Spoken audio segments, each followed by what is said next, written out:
Oh, vous parlez des prix des produits pétroliers. Effectivement, hier, on était surpris d'entendre que les prix des produits pétroliers ont augmenté. Surtout qu'il y a quelques jours, le ministre, le secrétaire général du gouvernement avait démenti. Ce qui est quand même difficile à comprendre dans la mesure où il y a quelques semaines, il y a quelques mois seulement que les prix avaient augmenté. Une deuxième augmentation dans quelques semaines, je crois que c'est un peu difficile à supporter.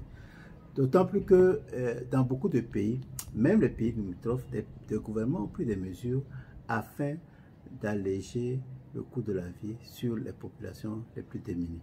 Même les pays voisins ont pris des mesures pour réduire les taxes, etc.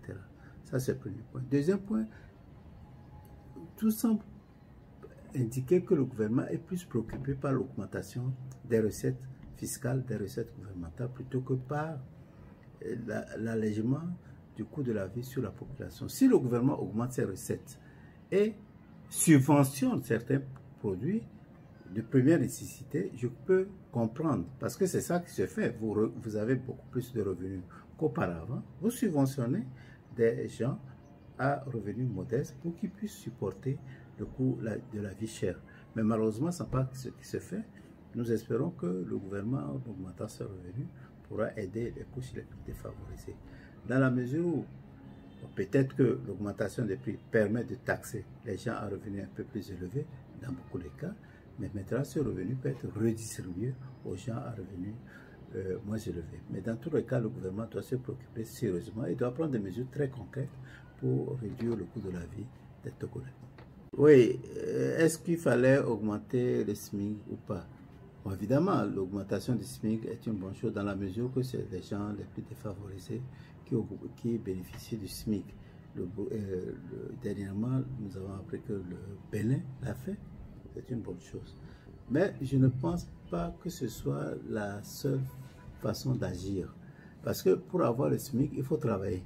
Il y a combien de Togolais qui travaillent? Il y a beaucoup qui ne travaillent pas. Donc il est plus indiqué, peut-être en augmentant le SMIC, mais aussi de penser aux gens qui ne travaillent pas, qui n'ont pas de revenus, qui sont pauvres. Donc il faut prendre des mesures pour soulager, pour réduire les prix de première nécessité. Vous voyez, sans que le gouvernement aurait décrété de réduire le prix du bol du maïs, mais en même temps augmente le prix des engrais. Mais les paysans font des anticipations. C'est des mesures très incohérentes. Vous augmentez le coût et vous réduisez les prix. Mais comment les paysans vont s'en sortir? C'est une question à poser.